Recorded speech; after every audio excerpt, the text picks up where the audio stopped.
Good morning friends.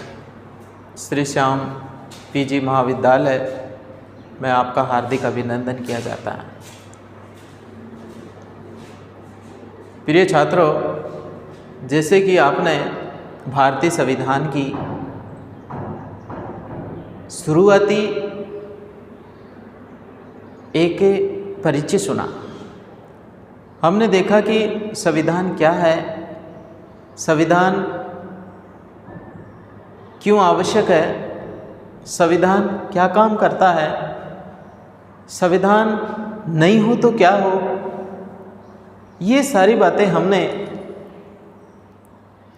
एक संविधान की प्रारंभिक रूपरेखा में इसका अध्ययन किया था। अब हम भारत के संदर्भ में इसे देखने जा रहे हैं और ये समझ रहे हैं कि भारत का जो संविधान है वो किन परिस्थितियों में और कौन कौन सी विशेषताओं के साथ में लिखित और निर्मित किया गया है। हम सब जानते हैं कि सभी राज्यों की अपनी अपनी अलग अलग विशेषता होती हैं, उनका स्वयं का अपना निजी क्षेत्र होता है और वो अपनी आवश्यकताओं के अनुरूप एक संविधान का निर्माण करते हैं, जिस संविधान के माध्यम से वो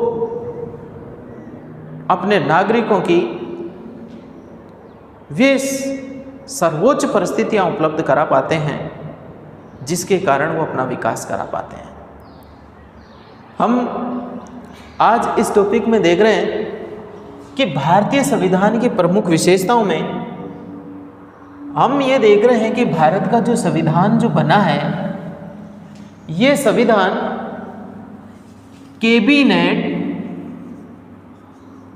कैबिनेट मिशन जो भारत के अंदर तीन सदस्य आयोग जो भारत में जांच के लिए आया था, उस जांच के बाद भारत में जो कैबिनेट मिशन का जो एक प्रस्ताव पारित किया गया था, उस कैबिनेट मिशन 1947 में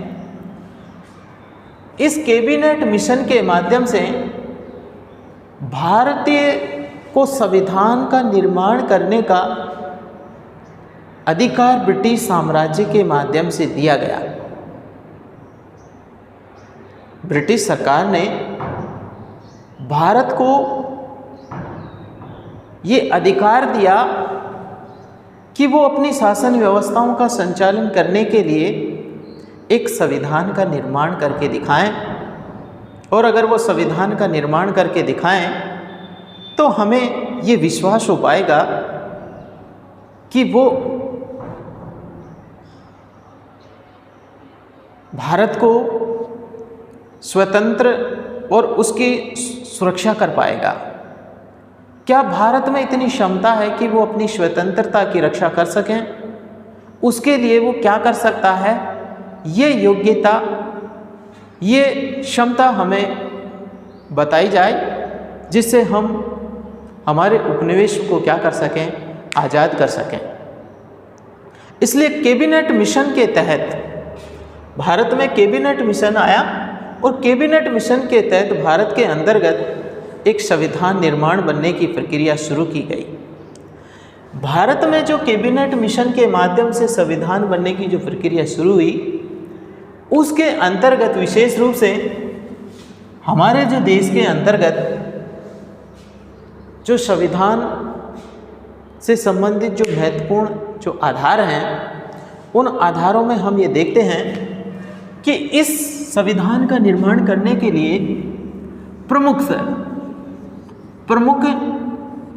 8 समितियों का निर्माण किया गया था और अनेक प्रकार की उप समितियां भी बनाई गई थी। क्योंकि संविधान का निर्माण होना किसी एक व्यक्ति के बस की बात नहीं थी। इस संविधान के निर्माण करने में पंडित जवाहरलाल नेहरू ने देश से वादा किया था कि अगर भारत को स्वतंत्रता मिलेगी तो शासन में जो जनता का, अगर भारत को स्वतंत्रता मिलेगी और जनता के प्रयास से मिल रही है तो शासन भी जनता के द्वारा ही संचालित किया जाएगा। इसका मतलब है कि पंडित नेहरू ने अपने शब्दों से लोकतंत्र शासन की स्थापना का निर्णय ले लिया था कि भारत में लोकतंत्र का ही क्या किया जाएगा, शासन स्थापित किया जाएगा, शासन जनता के द्वारा ही संचालित किया जाएगा। और इसके लिए विशेष रूप से आपको पता है कि हमारे देश के अंतर्गत जो ये 8 समितियां बनी, इस समिति के अंतर्गत अनेक समितियां हैं जिनके विशेष रूप से हम सबसे पहले हम देखते हैं कि हमारे देश में सबसे पहले संविधान निर्माण समिति, जिसको संविधान निर्मात्री समिति भी कहते हैं, ये है डॉक्टर राजेंद्र प्रसाद। इसके जो अध्यक्ष थे वो डॉक्टर राजेंद्र प्रसाद थे। ध्यान देना, कई बार कई परीक्षाओं में ये प्रश्न पूछ लिया जाता है कि संविधान निर्माण समिति के अध्यक्ष कौन थे, तो इसमें विशेष रूप से हैं डॉक्टर राजेंद्र प्रसाद, जो भारत के प्रथम राष्ट्रपति भी बने। भारत के प्रथम राष्ट्रपति, निर्वाचित राष्ट्रपति डॉक्टर राजेंद्र प्रसाद बने थे। उसके बाद में हम देखेंगे कि प्रारूप संविधान की प्रारूप समिति, प्रारूप बनाने में किसकी भूमिका थी, तो डॉक्टर भीमराव अंबेडकर। डॉक्टर भीमराव अंबेडकर प्रारूप समिति के अध्यक्ष बने थे। ये सात सदस्य की समिति थी और 7 सदस्यों की समिति में भीमराव अंबेडकर मुख्य रूप से थे। 3 नंबर पर हम देखें संघ समिति। संघ समिति, और संघ समिति में पंडित जवाहरलाल नेहरू, पंडित जवाहरलाल नेहरू संघ समिति के अध्यक्ष बने थे। और 4 नंबर पर देखें मूल अधिकार व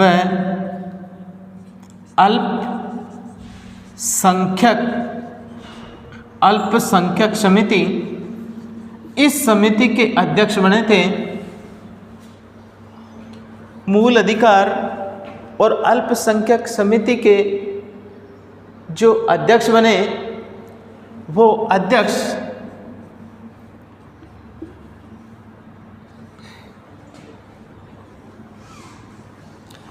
मूल अधिकार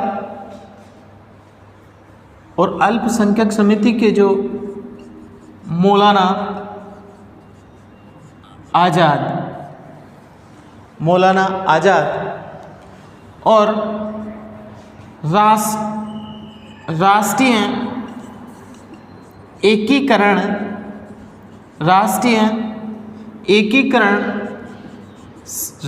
समिति के जो अध्यक्ष बने वो थे सरदार वल्लभ भाई पटेल। ये 2 हैं। अल्पसंख्यक समिति मौलाना आज़ाद और उससे जुड़े हैं मौलिक अधिकार जे.बी. कृपलानी। इसमें हैं 2 हैं ये जे.बी. कृपलानी।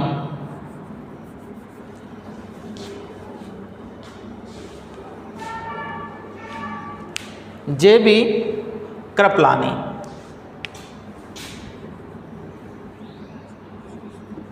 जे.बी. कृपलानी। ध्यान देना, ये दो इसलिए हैं, मौलिक अधिकार से संबंधित जे.बी. कृपलानी हैं और अल्पसंख्यक समिति के संबंध में मौलाना आज़ाद हैं। तो इस प्रकार ये अनेक प्रकार की क्या हुई समितियां बनी हैं और इस समितियों के माध्यम से हमारे देश के अंतर्गत एक संविधान का निर्माण बन करके तैयार हुआ है। तो ध्यान दें कि इस प्रकार हमारे देश के अंतर्गत जो संविधान का जो निर्माण बना, उसके अंतर्गत जो समय लगा, क्या लगा? समय लगा। ये समय लगा 2 वर्ष 11 माह और 18 दिन। अनेक परीक्षाओं में ये पूछ लिया जाता है कि भारतीय संविधान को बनाने में कितना समय लगा। तो हम ध्यान दें कि भारतीय संविधान को बनाने में 2 वर्ष 11 माह 18 दिन लगे। ध्यान दें, 2 वर्ष 11 माह और 18 दिन का समय भारत के संविधान के द्वारा किया गया। कई परीक्षाओं में ये पूछा जाता है भारत का संविधान किसके द्वारा निर्मित किया गया, तो आप बताएंगे भारत के संविधान का निर्माण कैबिनेट मिशन के माध्यम से, कैबिनेट मिशन के माध्यम से जो प्रस्ताव दिया गया था उसके माध्यम से भारतीय संविधान का निर्माण किया गया था। तो इस प्रकार यहाँ पर 2 चीज़ें महत्वपूर्ण आई थी और इसके बाद में हम देख रहे हैं कि भारतीय संविधान का जनक, भारतीय संविधान महत्वपूर्ण प्रश्न है ये और अनेक परीक्षा में पूछा जाता है भारतीय संविधान का जनक, भारतीय संविधान का जनक, भारतीय संविधान का जनक कौन था। तो आपको बताएंगे भारतीय संविधान का जनक, भारतीय संविधान का जनक doctor Bhimrao, doctor Bhimrao Ambedkar, doctor Bhimrao Ambedkar को भारतीय संविधान का क्या किया जाता है, जनक के नाम से जाना जाता है। तो देखिए ये जो क्वेश्चन है और ये समय का क्वेश्चन है, ये सारे आपको कोई भी हमारी प्रतियोगिता परीक्षा हो, चाहे राजस्थान पुलिस हो, जो राज्य स्तर की और राष्ट्रीय स्तर की जो परीक्षाएं हैं उनमें इससे संबंधित प्रश्न पूछे जाते हैं। कई परीक्षाओं में ये सुमेलित करा लिया जाता है, किसी में एक का पूछ लिया जाता है। ये बता दिया जाता है कि निर्माण समिति के अध्यक्ष थे डॉक्टर राजेंद्र प्रसाद, प्रारूप समिति के डॉक्टर भीमराव अंबेडकर, संघ समिति के पंडित जवाहरलाल नेहरू थे, मूल अधिकार जे.बी. कृपलानी और अल्पसंख्यक थे मौलाना आज़ाद। राष्ट्रीय एकीकरण समिति के सरदार वल्लभ भाई पटेल को, सरदार वल्लभ भाई पटेल को, यहाँ ध्यान देना विशेष रूप से, सरदार वल्लभ भाई पटेल को लौह पुरुष के नाम से भी, ध्यान देना, लौह पुरुष के नाम से भी जानते हैं। आपको प्रश्न पूछ लिया जाएगा कि लौह पुरुष के नाम से किसे जाना जाता है। सरदार वल्लभ भाई पटेल को लौह पुरुष के नाम से भी जाना जाता है। और ये जो इसके अलावा भारतीय संविधान समय आ गया, जनक आ गया। इसके अलावा हम ये देखें भारतीय संविधान के अंतर्गत विशेष रूप से ये प्रश्न कई बार पूछ लिया जाता है कि भारतीय संविधान के अंतर्गत कितनी समितियां बनी थी। तो आप बताएंगे भारतीय संविधान में निर्माण करने में टोटल 8 समितियों की मुख्य भूमिका थी। क्या थी? 8 समितियों की प्रमुख भूमिका थी। आपको पूछा जाए भारतीय संविधान के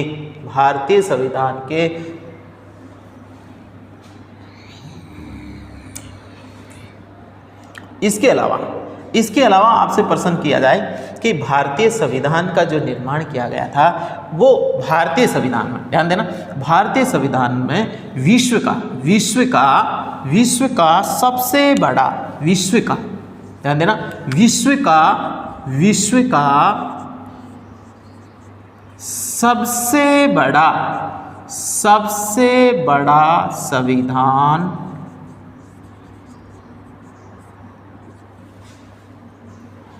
विश्व का सबसे बड़ा संविधान किसका है? तो आप सबसे विशेष रूप से बिना चूक से ही बताएंगे भारत विश्व का सबसे बड़ा संविधान है।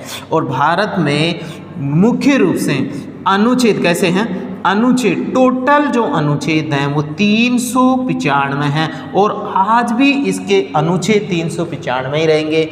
और उस समय में जो अनुसूचियाँ थी, ध्यान देना, अनुसूची है वो कितनी है? 8 अनुसूची है, 8 अनुसूची है। और उसके बाद में जो इसके भाग हैं, भाग ध्यान देना, भाग 22 हैं। भारतीय संविधान विश्व का सबसे बड़ा संविधान है जिसके अंतर्गत अनुच्छेद 395 है और अनुसूची 8 है और भाग कितने हैं? 22 हैं। लेकिन वर्तमान की स्थिति में देखें, वर्तमान में इसकी पोजीशन क्या है? वर्तमान अब इसकी क्या है? देखिए, भारतीय संविधान का निर्माण विशेषकर ऐसी परिस्थितियों में किया गया था कि वो समय और परिस्थितियों के अनुसार बदला जा सकें, इसलिए इसको सरल और लचीला, जिसको हम कहें कठोरता और लचीले का समन्वय देखने को मिलता है। भारतीय संविधान में सरलता और लचीले का क्या मिलता है? समन्वय देखने को मिलता है।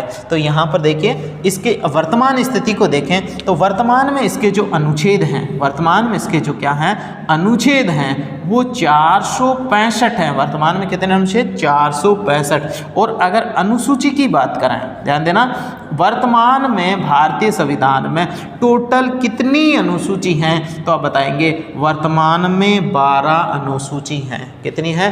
12 अनुसूची हैं। और भाग अगर बात करें तो भाग कितने रहेंगे? भाग रहेंगे 22। और विशेषकर परिशिष्ट की बात करें, ध्यान देना, परिशिष्ट, परिशिष्ट का मतलब होता है, परिशिष्ट का मतलब होता है इसके क्या है? परिच्छेद। इसके 4 परिशिष्ट हैं। कितने परिशिष्ट हैं? 4। इसलिए इसको विश्व का सबसे बड़ा संविधान माना जाता है। कई बार परीक्षाओं में पूछ लिया जाता है कि विश्व, भारत के अनुच्छेद में विश्व के कितने अनुच्छेद हैं? पूछ लिया जाता है कि भारत के संविधान में कुल अनुच्छेद हैं 395। आपको पूछा जाएगा वर्तमान में कितने हैं? 465। और संशोधन की प्रक्रियाएं भी जारी हैं। वर्तमान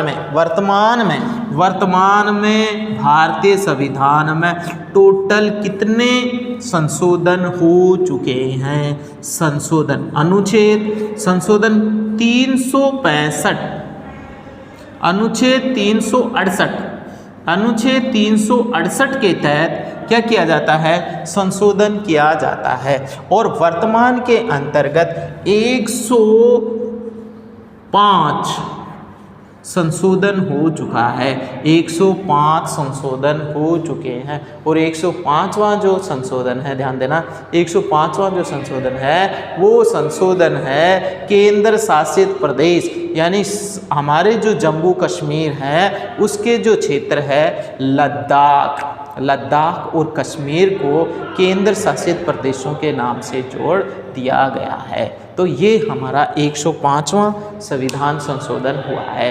कौन सा? 105वां संविधान संशोधन हुआ है। तो ये आपके जीके, जनरल नॉलेज के रूप में, ध्यान देना, जनरल नॉलेज के रूप में, चाहे वो रीट की परीक्षा हो, चाहे राजस्थान पुलिस की परीक्षा हो, चाहे पटवार की परीक्षा हो, कोई भी परीक्षा हो, उस परीक्षा की दृष्टि से ये जो कक्षा है परीक्षा की दृष्टि से बहुत ही ज़्यादा महत्वपूर्ण है। और इसमें ये पूछा जाता है, भारतीय संविधान की स्थिति के बारे में पूछा जाता है। देखिए, यहाँ पर जो संशोधन की जो प्रक्रिया है, वर्तमान में जो हमारे भारत के संविधान में जो संशोधन किया गया है वो अनुच्छेद 368 के तहत किया जाता है। और 105 संविधान संशोधन हो चुके हैं। और 105 संविधान संशोधन के द्वारा ये जो संशोधन की जो प्रक्रिया है वो दक्षिणी अफ्रीका, कहाँ से ली गई है? दक्षिणी अफ्रीका से। भारत का जो संविधान है विश्व का सबसे अनूठा और समन्वयकारी संविधान है जिसमें विश्व के सभी देशों के लक्षण लिए गए हैं। तो ध्यान देना विशेष रूप से, ये यहाँ पर आप क्या कर सकते हैं, इसको विशेष रूप से देख सकते हैं और इसके स्क्रीनशॉट लेकर के और इसको अपनी कॉपी में लिखते जाएं और समझते जाएं कि ये जो छोटे प्रश्न हैं जो प्रतियोगिता परीक्षा के रूप में आपके लिए बहुत ही ज़्यादा अच्छे साबित होंगे, तो आप इन्हें विशेष रूप से ध्यान में रखेंगे। तो ये भारतीय संविधान की जो शुरुआती जो क्या है लक्षण हैं, ये विशेष रूप से क्या किए गए हैं, प्रकट किए गए हैं। अब हम ये देखें कि इससे जोड़ करके अगर विश्व का सबसे बड़ा संविधान ये है तो विश्व का सबसे छोटा संविधान कौन सा होगा? विश्व का सबसे छोटा संविधान की बात करें तो छोटा संविधान, सबसे छोटा संविधान है, छोटा संविधान, विश्व का सबसे छोटा संविधान, विश्व का सबसे छोटा संविधान है अमेरिका का। अमेरिका का संविधान विश्व का सबसे छोटा संविधान है, जिसमें बनाते समय केवल 7 ही अनुच्छेद थे। कितने अनुच्छेद थे? 7 ही अनुच्छेद थे। और वर्तमान में इसके क्या है? वर्तमान में इसके टोटल 11 अनुच्छेद हैं। वर्तमान में टोटल कितने अनुच्छेद हैं? 11 अनुच्छेद हैं। और इन 11 अनुच्छेदों के माध्यम से इसका आपको विशेष कर भी प्रश्न पूछा जाएगा, विश्व का सबसे छोटा संविधान किसका है? तो आप बताएंगे विश्व का सबसे छोटा संविधान अमेरिका का है। और इसमें बने समय 7 अनुच्छेद थे और वर्तमान में इसके कुल 11 अनुच्छेद हैं। कितने? 11 अनुच्छेद हैं। इस प्रकार ये विश्व का सबसे क्या है? छोटा संविधान है।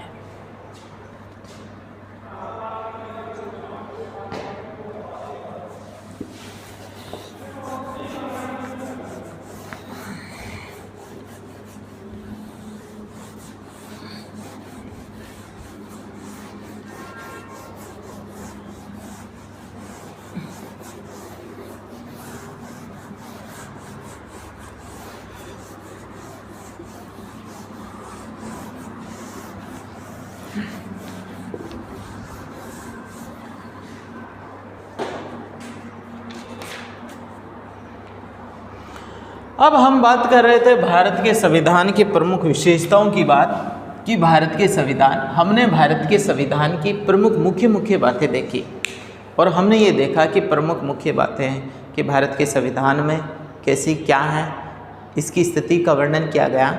और अब हम इसको पॉइंट वार एक एक बिंदु के अनुसार इसका क्या करेंगे? उल्लेख करेंगे कि भारत के संविधान की प्रमुख विशेषताएं क्या क्या हैं। तो इसमें सबसे पहला बिंदु, विशेषकर इसका सबसे पहला बिंदु ये है कि भारतीय संविधान लोकप्रिय प्रभुसत्ता पर आधारित संविधान है। लोकप्रिय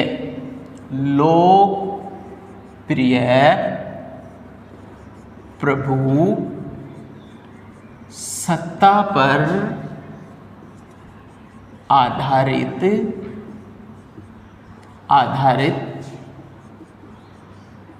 संविधान।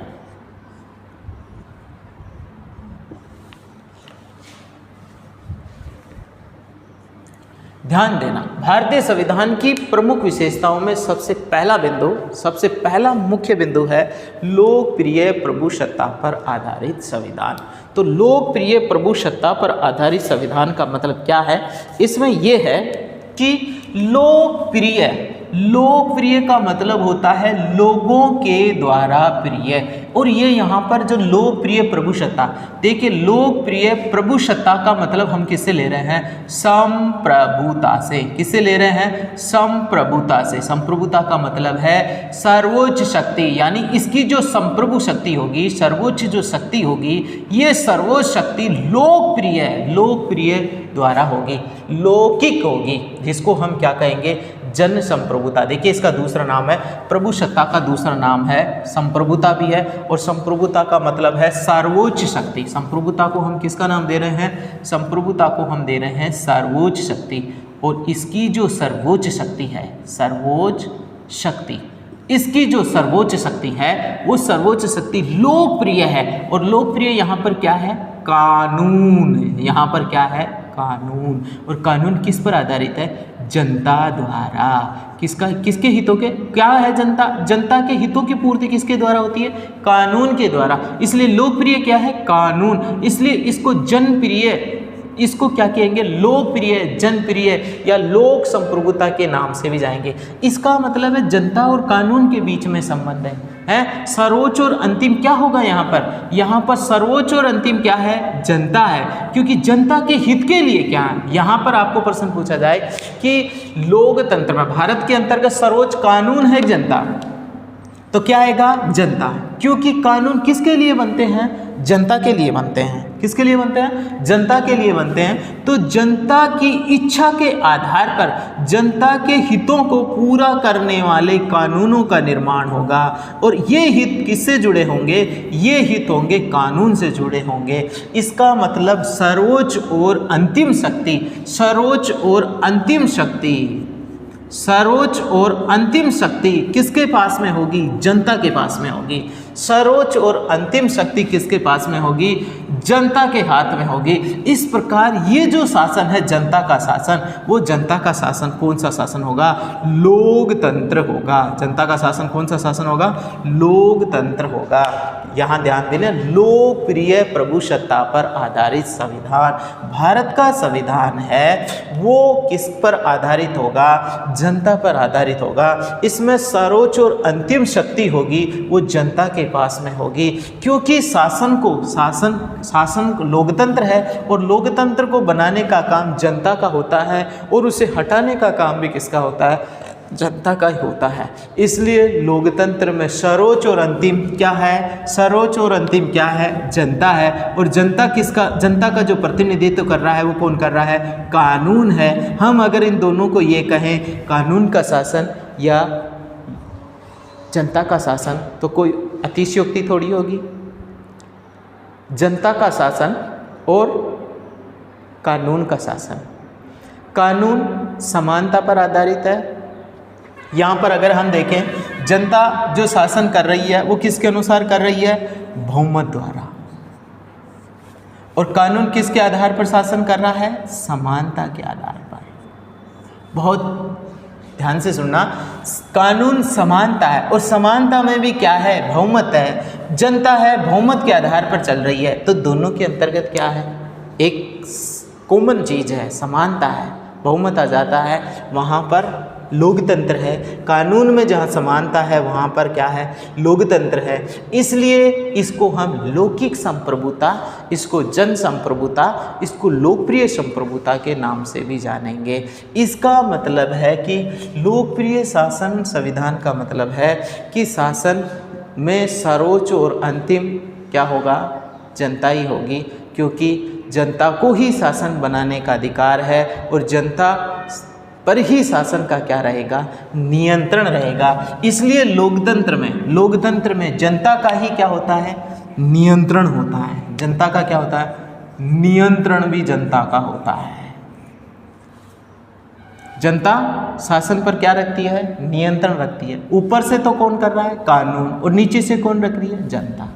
कानून का उद्देश्य भी जनता का विकास करना है और जनता का उद्देश्य भी कानून को बनाए रखना है। इसलिए इन पर नियंत्रण रखने का काम है। इसलिए भारतीय संविधान के अंतर्गत जो प्रस्तावना है, भारतीय संविधान की जो क्या है? प्रस्तावना, जिसको हम क्या कह रहे हैं? भारतीय संविधान की जो क्या है? प्रस्तावना है, जिसका नाम है उद्देशिका। भारतीय संविधान का क्या है? उद्देशिका। अब इसमें क्या कहा है? इस उद्देशिका, भारतीय संविधान की प्रस्तावना का, भारतीय संविधान का क्या है? इसको आत्मा नाम दिया है। भारतीय संविधान की आत्मा। भारतीय संविधान की आत्मा किसे कही गई है? प्रस्तावना को। अब भारतीय संविधान की आत्मा में क्या कहा? हम भारत के लोग, हम भारत के लोग। ये जो शब्द है, ये जो शब्द है क्या स्पष्ट कर रहा है? जनता को स्पष्ट कर रहा है, हम भारत के लोग। और हम भारत के लोग हैं, ये किसको स्पष्ट कर रहा है? जनता को स्पष्ट कर रहा है। और यहाँ पर जनता शब्द है वो ही क्या है? लोकतंत्र को संबोधित कर रहा है। किसका संबोधन कर रहा है? ये किसका निर्माण कर रहा है? लोकतंत्र का। क्योंकि यहाँ पर शासन एक का न होकर के लोकतंत्र किसका होगा? सबका शासन होगा। लोकतंत्र सबका शासन है, जनता का शासन है। और यहाँ पर ये जो हम भारत के लोग शब्द है, हम भारत के लोग शब्द है, ये कहाँ से लिया गया है? USA, संयुक्त राज्य अमेरिका से। कहाँ से लिया गया है ये शब्द? अमेरिका के संविधान की जो प्रस्तावना है, अमेरिका के संविधान की जो प्रस्तावना है उसमें से ये शब्द लिया गया है। हम भारत के लोग एक प्रभुत्व संपन्न लोकतंत्रात्मक गणराज्य होने के नाते इस प्रकार ये जो बात कर रही है, एक तो प्रस्तावना में ये बात कही गई है हम भारत के लोग, एक नंबर पर बात ये कही गई है, और 2 नंबर पर जो बात कही गई है, 2 नंबर पर जो बात कही गई है, आत्मसमर्पित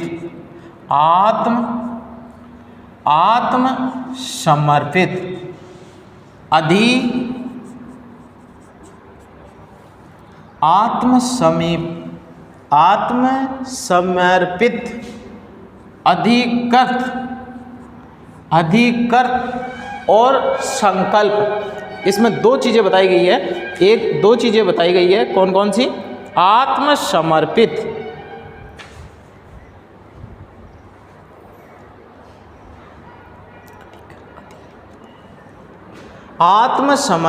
अधिकृत और समर्पित।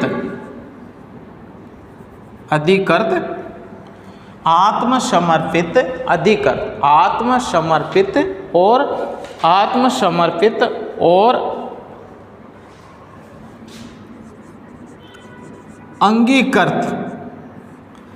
आत्मसमर्पित, अधिकृत, अंगीकृत, ये जो शब्द हैं, आत्मसमर्पित, अधिकृत और अंगीकृत जो शब्द किए गए हैं, अब इसका मतलब है कि इस जो संविधान में जनता के हित के लिए क्या किया गया है, आत्मसमर्पित, अधिकृत और अधिनिर्मित किया गया है, उसको हम स्वेच्छा से स्वीकार कर रहे हैं।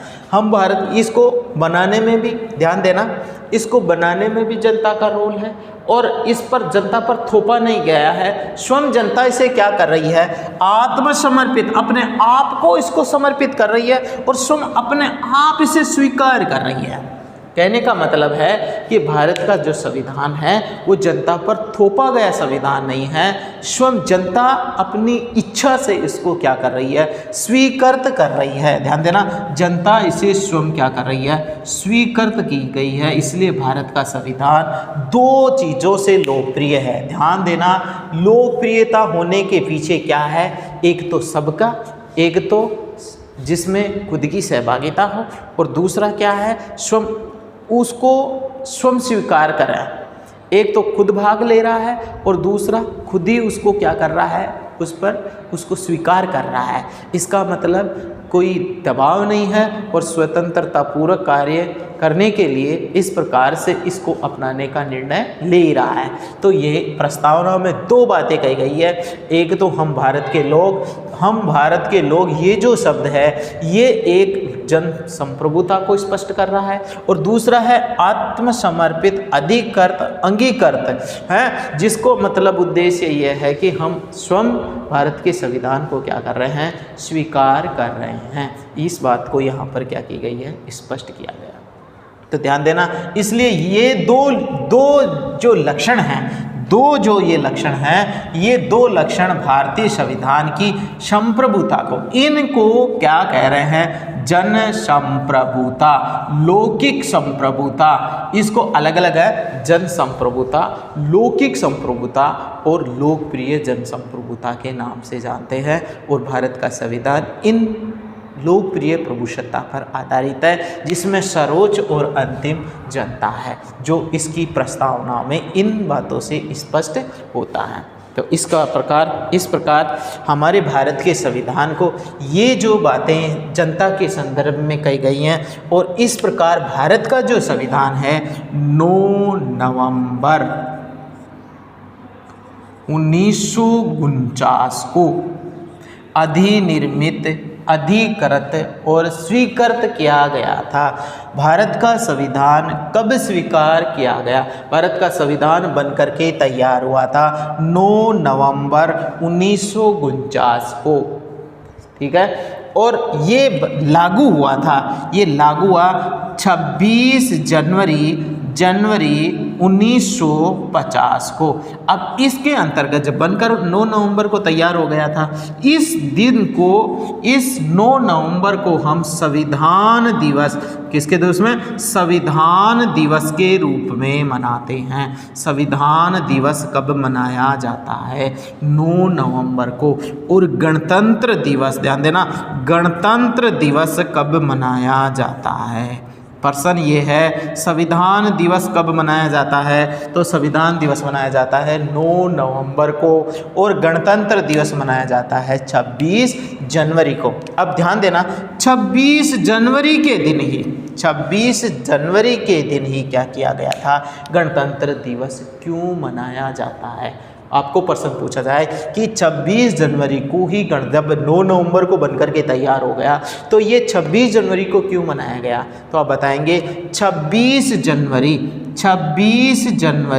1930 को, 26 जनवरी 1930 को क्या किया गया? लाहौर में, लाहौर की रावी नदी के तट पर, लाहौर की रावी नदी के तट पर पंडित जवाहरलाल, ध्यान देना, पंडित जवाहरलाल नेहरू, पंडित जवाहरलाल नेहरू की अध्यक्षता के अंतर्गत स्वराज विधेयक, कौन सा विधेयक? स्वराज विधेयक प्रस्तुत किया गया था, यानी स्वराज की घोषणा की गई थी। क्या की थी? स्वराज विधेयक प्रस्तुत किया गया था। और स्वराज विधेयक की प्रस्तुत करने के कारण ये संकल्प लिया गया था कि आज के दिन से हम हमारे देश के अंतर्गत स्वतंत्रता दिवस मनाते रहेंगे। क्या मनाते रहेंगे? स्वतंत्रता दिवस मनाते रहेंगे। और उस दिन से लेकर के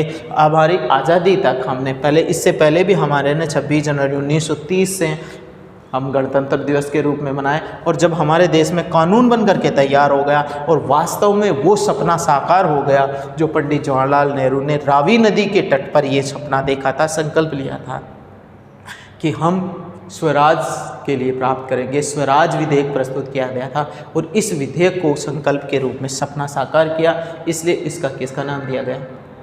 इसको इसलिए 26 जनवरी को तैयार किया, लागू किया गया था।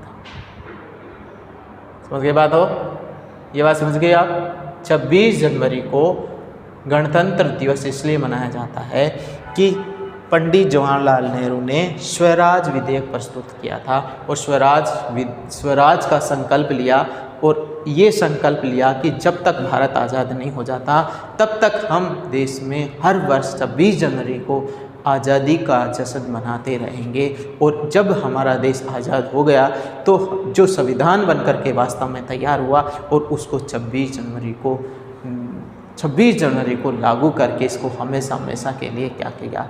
इसको स्मृति में, याददाश्ती में डालने के लिए ऐतिहासिक दिन, इसको किसके दिन में? ऐतिहासिक, इस दिन को ऐतिहासिक बना दिया। इस दिन को क्या बना दिया? ऐतिहासिक बना दिया। और इस ऐतिहासिक दिन को क्या किया जाता है? हम गणतंत्र दिवस मनाते हैं। तो इसमें आपके प्रश्न है, संविधान दिवस कब मनाया जाता है? गणतंत्र दिवस कब मनाया जाता है? 26 जनवरी को क्यों मनाया गया था? स्वराज विधेयक कब मनाया? स्वराज संकल्प कब लिया गया? और लाहौर में कौन सी नदी पर दिया गया? रावी नदी के तट पर। और पंडित जवाहरलाल नेहरू ने इसकी क्या की थी? अध्यक्षता की थी। किसकी अध्यक्षता की थी? पंडित जवाहरलाल नेहरू ने इसकी अध्यक्षता की थी और इसका संकल्प लिया था। तो ये देखा। और दो बातें, हम भारत के लोग शब्द कहाँ से लिया है? अमेरिका से। और यह हम आत्मसमर्पित, अधिकृत और अंगीकृत करते हैं। ये बात हम भारतीय संविधान को स्वेच्छा से स्वीकार करने के लिए कह रहे हैं। इस बात को यहाँ पर क्या किया गया? स्पष्ट किया गया है। तो इसका स्क्रीनशॉट ले लीजिए, आपको अच्छी तरह से समझ में आ गया होगा। अब हम दूसरा जो पॉइंट बता रहे हैं कि भारतीय संविधान की दूसरी प्रमुख विशेषता क्या है।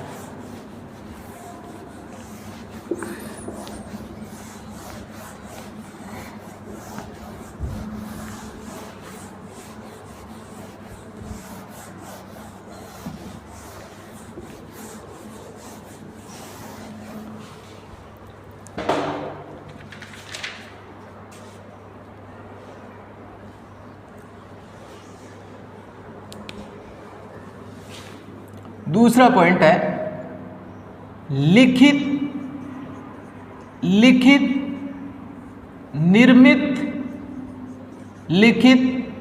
निर्मित व विश्व का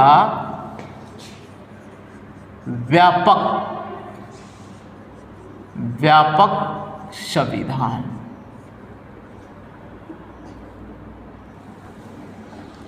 लिखित, निर्मित व विश्व का व्यापक संविधान।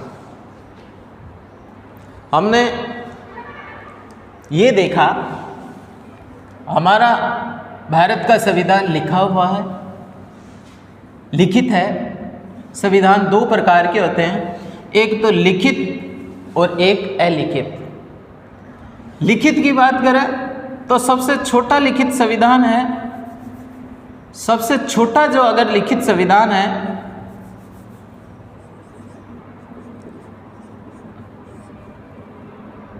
छोटा संविधान है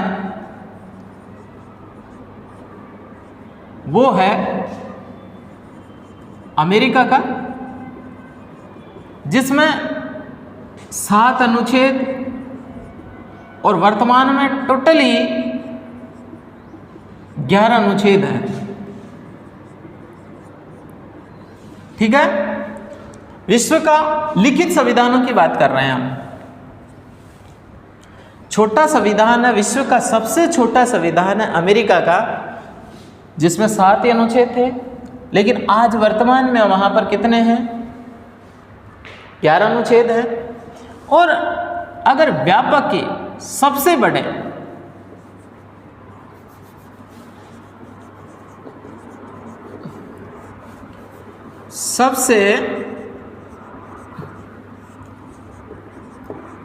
संविधान की बात करें तो बड़ा संविधान है भारत का, जिसमें 395 अनुच्छेद। कितने अनुच्छेद? 395 अनुच्छेद। 12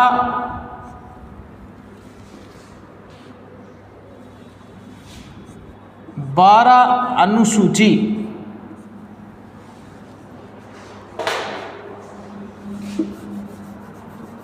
12 अनुसूची अनुच्छेद और 12 अनुसूची और 22 भाग। ये दोनों बात लिखित की हैं। और अगर हम अलिखित की बात करें तो विश्व का सबसे अलिखित संविधान है, वो अलिखित संविधान है ब्रिटेन का। ब्रिटेन का संविधान, यूके, ब्रिटेन का संविधान अलिखित संविधान है। वहां पर राजतंत्र की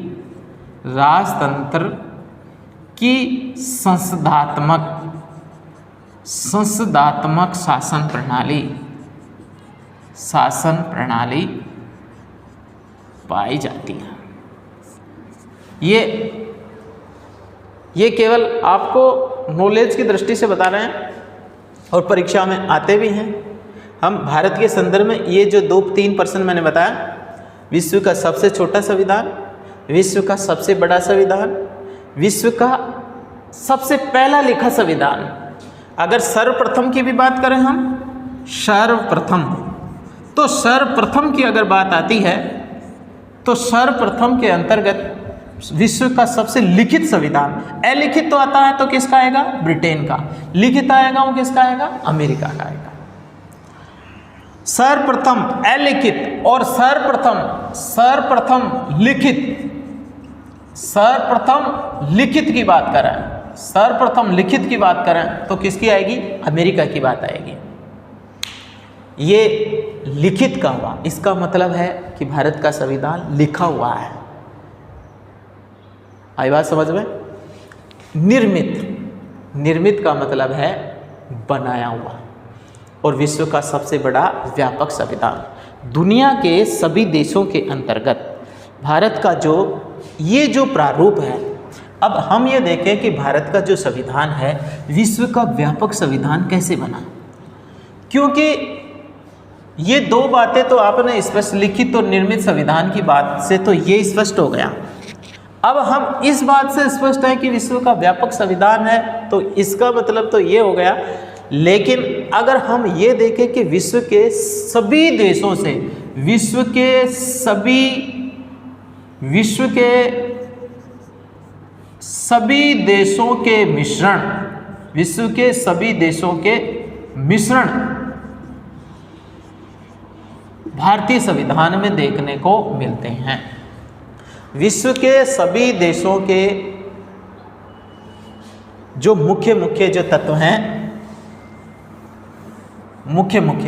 विश्व के सभी देशों के मुख्य तत्व भारत के जो संविधान है, जब भीमराव अंबेडकर भारत के संविधान का निर्मित किया तो उन्होंने लगभग 150 संविधानों का अध्ययन किया और विश्व के 150 देशों के संविधानों का अध्ययन कर भारत के संविधान का क्या किया, निर्माण किया। तो उसमें जो व्यापकता के जो तत्व हैं, पहले तो ध्यान देना, पहले तो व्यापकता के जो तत्व हैं, इस व्यापकता का कारण क्या है कि विश्व का व्यापक संविधान। तो भारत के संविधान में व्यापकता आने की सबसे बड़ी है कि इसमें अधिकांश 1935 का भारत शासन अधिनियम,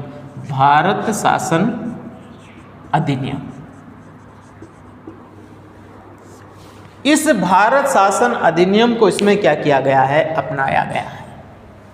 1935 के अधिनियम का लगभग 80% भाग इसमें अपनाया है और विश्व के सभी देशों के, जिसमें देखिए हम देखें कि व्यापक होने के पीछे क्या कारण है। एक तो सबसे बड़ा कारण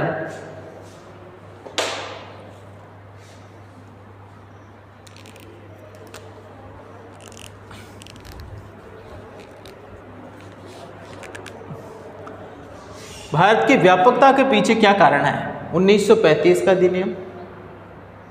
2 नंबर पर यह है कि भारत में केंद्र व राज्यों के बीच संबंधों का उल्लेख, भारत का संविधान व्यापक होने के पीछे क्या कारण है, 1935 के भारत संविधान का उल्लेख है पूरा, केंद्र और राज्यों के बीच के संबंधों का उल्लेख है। 3 नंबर पर क्या है कि अनुसूचित जाति है, अनुसूचित जनजाति है, इनके विशेष प्रबंध, विशेष उपबंध किए गए हैं। भारतीय संविधान के बड़े होने की वजह क्या है, एससी और एसटी, अनुसूचित जाति और अनुसूचित जनजाति, इनका क्या किया गया है, अलग अलग भागों में उल्लेख किया गया है। 4 नंबर पर है कि इसके अंतर्गत क्या है, आपातकालीन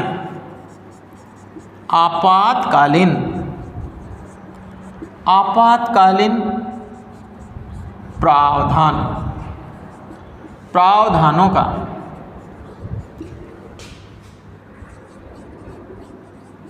आपातकालीन प्रावधानों का क्या है, अलग अलग उल्लेख है। इसके अलावा विश्व के देशों के अधिकांश मिश्रण हैं, जैसे अमेरिका से मौलिक अधिकार है, जर्मन से आपातकालीन प्रबंध है, आयरलैंड से राज्य के नीति निर्देशक तत्व हैं। ऐसी समस्त प्रक्रियाएं जो हम आगामी चैप्टर में और भी विस्तार से पढ़ेंगे। तो व्यापक विश्व के व्यापक संविधानों का उल्लेख होने के पीछे क्या कारण है कि 1935 के भारत में सबसे बड़ा मतलब इसका 80% भाग, भारतीय संविधान में 80% भाग कहाँ का लिया गया है? 1935 के अधिनियम में लिया गया है। केंद्र राज्य संबंधों में प्रशासनिक संबंध है, विधायी संबंध है, वित्तीय संबंध है, न्यायिक संबंध है, इनका उल्लेख किया गया है। SC ST के विशेष प्रावधान किए गए हैं, उनका भी अलग अलग भागों में, अनुच्छेदों में, अलग अलग अनुसूचियों में, जैसे 6ठी अनुसूची है जिसके अंतर्गत SC ST के जो क्या किए गए हैं, विशेष प्रावधान किए गए हैं। आपातकालीन में 352, 356 और 360 इसके अलग अलग प्रावधान हैं।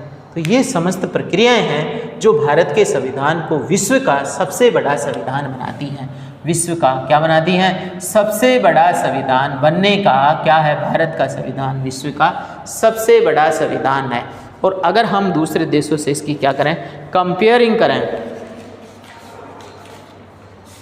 दूसरे देशों से क्या करेंगे, इसकी तुलना करें, तो हमें इस तुलना से क्या करेंगे, ये स्पष्ट होगा कि भारत का संविधान विश्व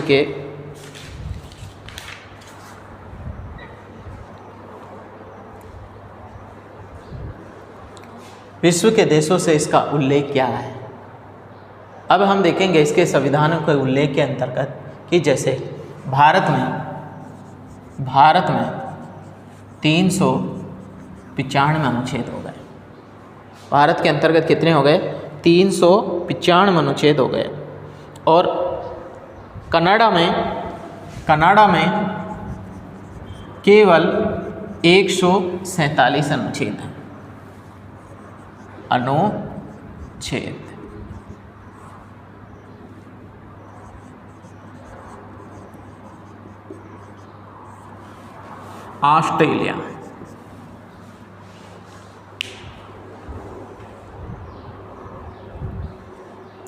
ऑस्ट्रेलिया के अंतर्गत 128। ऑस्ट्रेलिया के अंतर्गत कितने हैं? 128।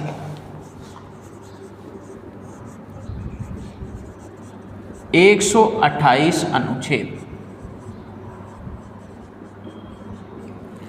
ऑस्ट्रेलिया के अंतर्गत 128 अनुच्छेद हैं। और दक्षिण अमेरिका के अंतर्गत केवल अमेरिका में केवल वर्तमान में 11 अनुच्छेद हैं। ये विश्व के देशों की तुलनाएं हैं। भारत है, कनाडा है, ऑस्ट्रेलिया है, अमेरिका है, इन देशों से इसकी क्या की गई है? तुलना की गई है। तो इस प्रकार हम कह सकते हैं कि भारत के जो संविधान है विश्व के सबसे व्यापकतम संविधानों में माना जाता है। और इसकी व्यापकता होने के पीछे ये कारण है और इससे दूसरे देशों से तुलना इस प्रकार की गई है। तो हम देखें कि विश्व के देशों में जो भारत की जो स्थिति है वो संविधानों में है, वो बहुत ही ज़्यादा आदर्शवादी और महत्वपूर्ण स्थिति के रूप में स्पष्ट किया गया है। इसके अलावा हम देखेंगे कि इसकी जो रूपरेखा है, ये रूपरेखा एक बहुत बड़ी प्रभावशाली तरीके से तैयार की गई है। और इस प्रभावशाली तरीके से देश की